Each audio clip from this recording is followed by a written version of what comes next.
Hi guys, in this playlist we're going to be looking at Rockschool's debut ukulele grade. Just going to talk about a couple of things first.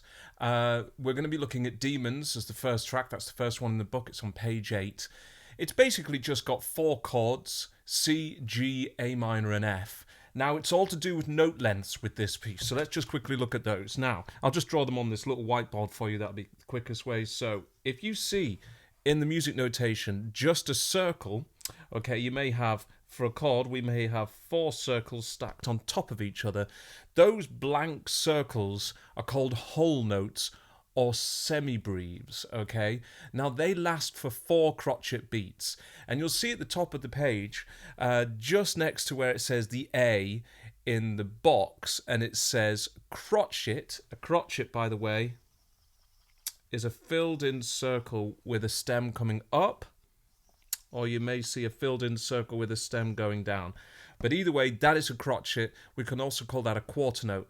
So at the top it says crotchet equals 90, okay? So that means that if you see a note that lasts this long, it will last for 4 of these. That's 4 crotchet beats. So when we're listening to the counting where it goes 1, 2, 3, 4, 1, 2, 3. When the days...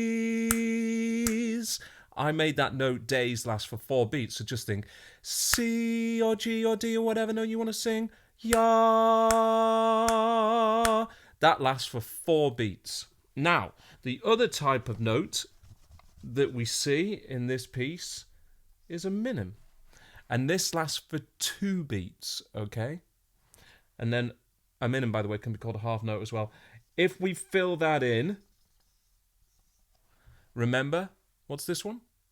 A crotchet or a quarter note. That lasts for 1 beat.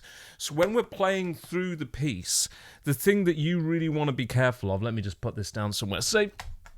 There we go. When you're playing through section A, each chord that you play in Demons lasts for 4 beats. Now we're going to play our C chord using 3rd finger, or we can call this the ring finger. Got my ring on there. 2, 3, 4. Okay, so that's 4 beats on C. When we go to G, we're going to use the middle finger, the ring finger, and 1st finger. And we're going to place them like that. Now, on the guitar, this would be the same shape for the chord of D. But on the ukulele, it's G. Again, we can strum every string. 1, 2, 3, 4. We then move to A minor. Use your middle finger, finger number 2, to play A minor. And then when we move to F, we're going to leave that finger down and we're going to put the 1st finger down. Now, leaving fingers down rather than lifting them off to put them back down again is much more ergonomic. It's efficient, okay? So we want to do that when we're playing this song. So when we do those chords, I won't do them strictly to what's in the book in terms of speed, but we'll just count in. 1, 2, 3. When the days are dum bum bum bum. 2, 3, 4. 2nd finger over. And then look.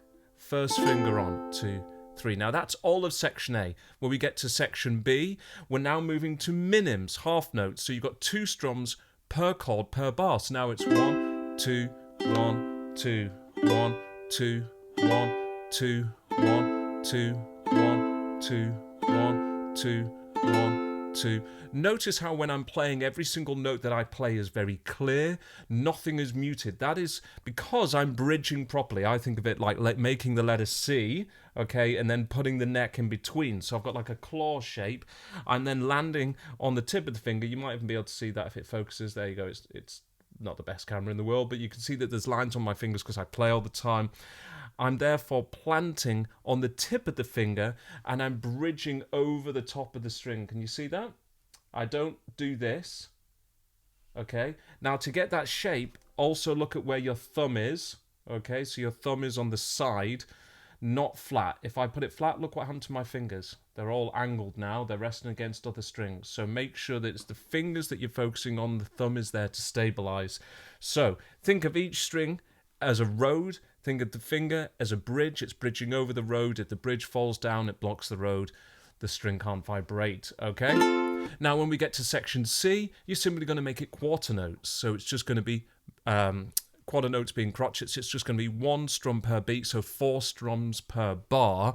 Okay, so you've got 4 strums per chord. So it's 1, 2, 3, 4, 1, 2, 3, 4, 1, 2, 3, 4, 1, 2, 3, 4. And then at the end, when we go to section D, I can see there in the music, you're going back to semibreves, whole notes, so 4 beats per strum.